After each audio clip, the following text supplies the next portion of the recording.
Bienvenue à vous et bonnes vacances si vous êtes en vacances. Bonjour, Florian Philippot, Bonjour. Vous êtes le numéro 2 du Front National. François Hollande reçoit des patrons, 35, ils étaient hier à Matignon. Est-ce que, donc il y a une volonté de rendre la France attractive? Est-ce que vous partagez ce souhait?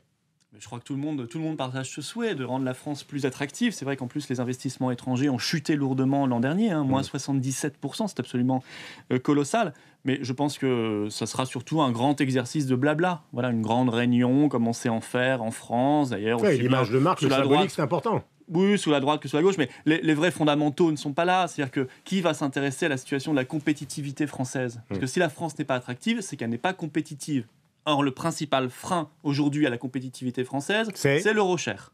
C'est l'euro cher qui nous empêche d'être compétitifs et que personne en France, en tout cas dans la petite caste, ne veut ouvrir en tant que débat parce que c'est une vache sacrée. Voilà, c'est une vache sacrée. Vous savez que dans les sondages, par exemple, même ceux qui considèrent que le Front National est intéressant sur l'euro, par exemple, la sortie de l'euro, la préférence nationale, au fond, c'est les deux mesures phares de votre programme économique, mais les Français n'y croient pas. Ce ne sont pas d'abord les deux mesures phares. Il y a beaucoup d'autres choses. Historiquement, c'est les deux mesures phares. Il y a le protectionnisme intelligent, il y a le patriotisme économique pour les PME, pour les PMI. Mais comment vous expliquez que ce que vous proposez ne concerne pas les gens, même s'ils se sentent prêts à voter pour vous? Je peux vous dire que ça les concerne, parce que quand ils ont vu l'impact de l'euro dans leur porte-monnaie et sur les délocalisations, ça les concerne dans leur vie de tous les jours, en termes de chômage, en termes de pouvoir d'achat.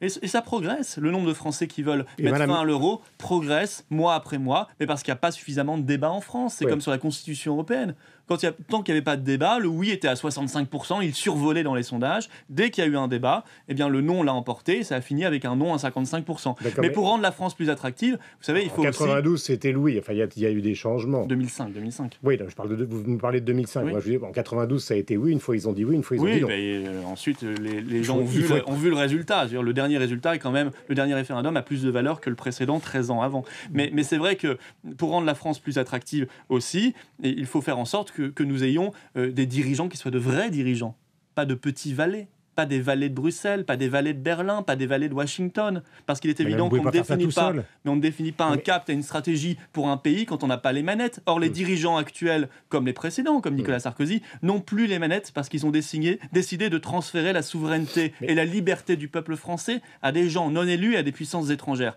Et à partir de là, notre pays ne peut pas être attractif, surtout quand il cultive la haine de soi. Et la caste en France cultive la haine de soi, la haine de son propre pays. On se retrouve, on parle justement de ce passage... ce passage à la sortie de l'euro, vous savez qu'il va falloir convaincre nos partenaires européens. Ça va être compliqué, parce que vous l'expliquez vous-même. Il y aura une période où on va essayer de les convaincre, et vous parlez même d'un référendum. Les convaincre, c'est impossible dans l'état actuel de ceux que nous avons. Alors, vous avez peut-être des partenaires rêvés, mais les partenaires d'aujourd'hui, vous êtes conscients. Attendez. Il n'y en a aucun qui veut revenir en arrière. Attendez, les choses bougent à une vitesse inouïe. Mais vous avez entendu ça en Allemagne? Nulle part. En Allemagne, vous avez un parti anti-euro, l'alternative l'alternative für Deutschland qui s'est créée il y a 6 mois, qui est déjà à 8% d'intention de vote dans les européennes, qui aura des élus. Il n'est pas au pouvoir. Mais vous savez, l'Allemagne, à la limite, l'Allemagne est le cas à part, parce que c'est le seul pays pour qui l'euro est adapté. Et vous allez faire sans l'Allemagne, c'est la tradition européenne. Non, l'Allemagne franco-allemande renversée définitivement par ce que je vois en Allemagne, c'est que Mme Merkel défend les intérêts de l'Allemagne. Très bien, tant mieux pour elle, sauf que ce sont des intérêts contradictoires avec ceux de la France. Ce que je demande, c'est que les dirigeants français défendent les intérêts de la France, ce qu'ils ne font plus. Exactement le contraire que pense Alexandre Adler, par exemple. C'est-à-dire qu'il considère que Mme Merkel est la Churchill de l'Europe.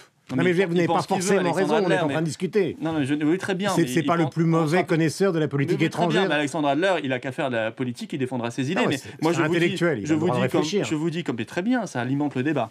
Comme beaucoup, je pense que Mme Merkel défend les intérêts de l'Allemagne, notamment avec l'euro fort qui est adapté à l'industrie allemande, aux exportations allemandes. Mais ça n'est pas les intérêts de la France, ni les intérêts de l'Italie, de l'Espagne. Et on doit discuter avec ces pays-là. Donc ça sert à rien ce qui se passe ce matin. Je pense honnêtement que ça ne servira pas à grand-chose. En plus, du point de vue de la forme, recevoir les grands patrons de multinationales, c'est un drôle de signal qui est envoyé. Je veux dire, ce qui crée de l'emploi en France, d'abord et avant tout, ce qui rend le site France attractif, ce sont nos PME, c'est notre tissu de petites entreprises. Ce ne sont pas ces grandes multinationales, ces grandes banques qui sont aujourd'hui l'avenir de la France, parce qu'on sait bien que souvent, ces sites-là sont amenés à délocaliser dans des pays à moindre coût. Est-ce que vous êtes, par exemple, pour l'exploitation du gaz de schiste? Parce que vous parlez de l'économie. Non, on est pour... En tout cas, on ne veut pas de sectarisme sur ce sujet-là. Pas, c'est oui ou c'est non? Non, pas de talibanisme vert sur ce sujet-là. Donc vous étudieriez? Il faut étudier, mais précisément. Et si on trouve des modes d'extraction, d'exploitation qui sont moins dangereux pour l'environnement, moins problématiques, alors il ne faut pas se gêner. Évidemment, il ne faut pas que la France soit à rebours du progrès. Le gouvernement actuel, c'est des questions précises. Le gouvernement actuel cherche 50 milliards d'économies d'ici le printemps. Vous êtes pour la défense, j'ai lu attentivement votre programme. Des petits salaires, 11 milliards au minimum, c'était en tout cas les chiffres que vous donniez dans le programme du Front National, plus la défense des retraites. Est-ce que vous êtes pour le gel, par exemple, de l'indice de la fonction publique? Non. Non seulement maintenant on parle du gel du point d'indice, mais on veut geler l'avancement en plus. C'est-à-dire l'avancement de la carrière des fonctionnaires. Et Hérault a écrit une lettre en disant que non. Oui, attendez, ça voudrait dire quoi? Mais il faut bien les trouver, ces 50 milliards, dans leur logique. Donc mais ça voudrait dire... Ce que je ne comprends pas dans votre cas, c'est que vous voulez tout défendre, alors que les autres sont en train de chercher des économies. On n'est pas dans le même paradigme. Ça signifierait l'effondrement rapide et massif du pouvoir d'achat de la fonction publique. Moi, j'alerte sur le gel possible de l'avancement vraiment dans la fonction publique, parce qu'avec en parallèle la baisse des salaires réels dans le privé, c'est un effondrement rapide du pouvoir d'achat. D'autres pays ont connu ça avant nous, ils sont dans la zone euro. C'est la Grèce, c'est le Portugal, c'est l'Espagne. C'est une masse considérable pour l'État. Donc quand l'État cherche 50 milliards. Je vais vous dire, donc nous, on ne fait pas d'économie, on augmente tout le monde, on conforte les retraites et on ferme les frontières. Oui, alors c'est pas du tout caricatural. Non. Très bien, donc je vais reprendre les choses dans l'ordre.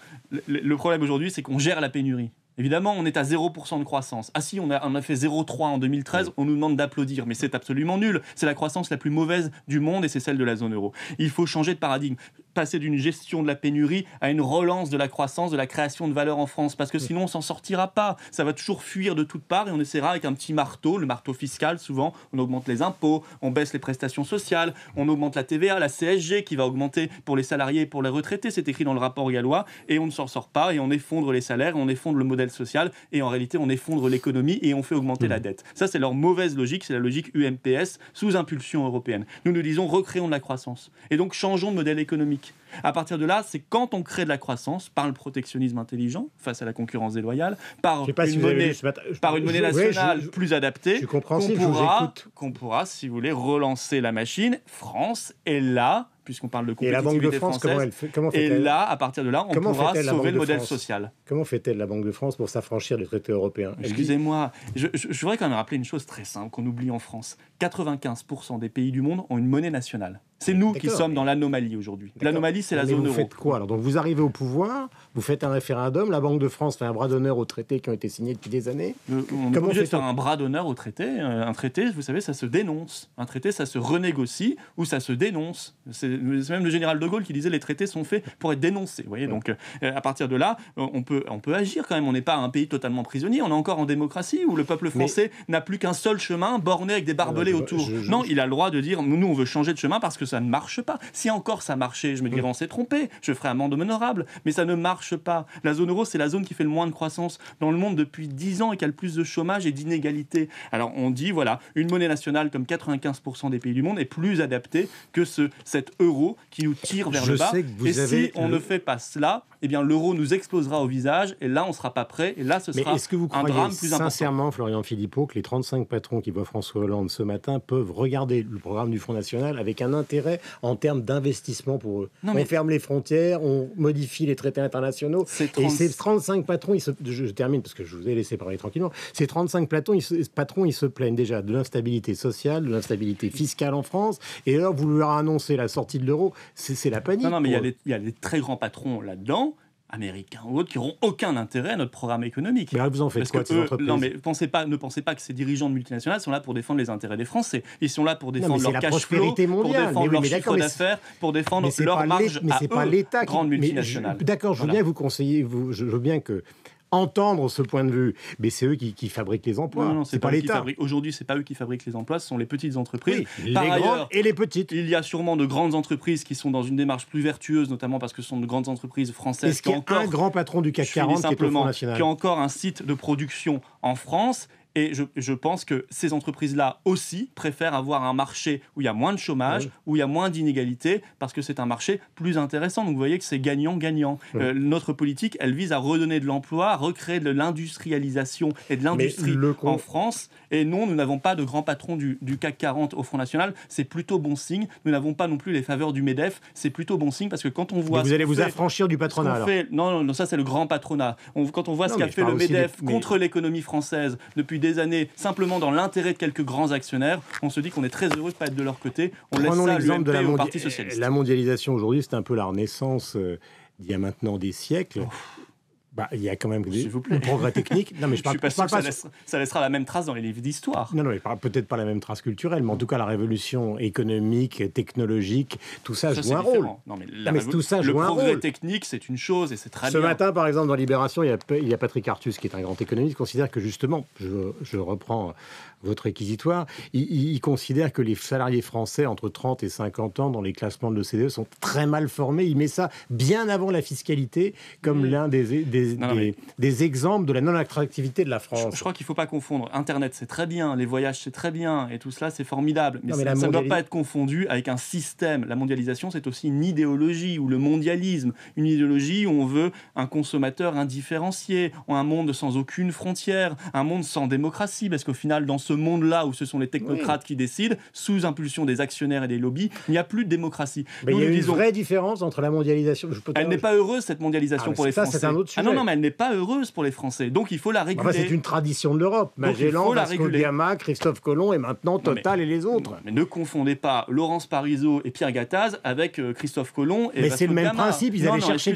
allaient chercher de la croissance. Mais je crois... On a transformé ça. Je ne suis pas sur Radio Classique. Je crois que là, on tombe dans le ridicule. On ne va pas confondre Vasco de Gama avec Laurence Parisot. Excusez-moi. Il y en a un qui a été un bienfaiteur de l'humanité.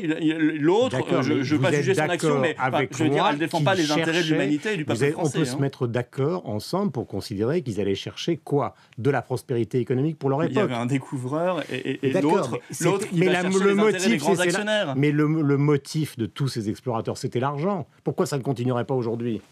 Non, je crois qu'il faut changer de parallèle parce qu'il n'a pas beaucoup de sens. Moi, je dis, nous avons aujourd'hui... C'est surtout qui vous gêne, vous voudriez revenir à un monde bien fermé, 1000 km sur 1000 km. Je crois que personne n'acceptera votre comparaison, je pense qu'elle n'a pas beaucoup de sens. Mais aujourd'hui, nous avons un système économique qui produit de l'inégalité. La mondialisation, c'est faire fabriquer par des esclaves pour vendre à des chômeurs. Les esclaves, ils sont en Europe de l'Est, ils sont en Chine, ils sont dans ces pays-là, pour vendre à des chômeurs qui sont en France. Alors aujourd'hui, on se réarme face à la mondialisation. Il ne s'agit pas de tourner le dos, il ne s'agit pas de revenir à l'âge des cavernes, ça c'est la caricature. On fait comme beaucoup de pays dans le monde, on se réarme par des frontières, par une monnaie, par le patriotisme économique, parce qu'aujourd'hui ça ne marche pas. Encore une fois, si votre système à la Vasco de Gama il marchait... C'est pas un système, c'est une réflexion. Eh bien, on se dirait qu'on s'est trompé. Je n'ai pas la prétention mais il ne marche pas. Est-ce que vous considérez qu'Arnaud Montebourg sert à quelque chose ? Vincent Placé pense le contraire. Eh bien, je suis d'accord avec Jean-Vincent Placé. Je pense que c'est un ministre inutile, dans un gouvernement d'ailleurs globalement inutile, parce qu'il témoigne, il est la démonstration de ce que je vous disais, c'est quelqu'un qui n'a pas les manettes, c'est juste un velléitaire. Alors il nous dit, voilà, moi je veux faire la démondialisation, je veux faire le protectionnisme, c'est ce qu'il disait du temps de la campagne interne du Parti Socialiste, et quand il arrive au pouvoir, eh bien comme les autres, il s'incline devant les commissaires européens et devant les traités européens, et c'est là le drame, et c'est pour ça qu'il a dû trahir à Florange et dans beaucoup de sites industriels, parce qu'il n'a pas les manettes, et je pense qu'il le sait d'ailleurs au plus profond de lui-même. Il ferait bien d'écouter les économistes qui parlent et les prix Nobel qui parlent, comme nous en matière d'économie. Merci beaucoup Florian Philippot. Je rappelle que vous êtes le numéro 2 du Front National et passez la meilleure journée possible.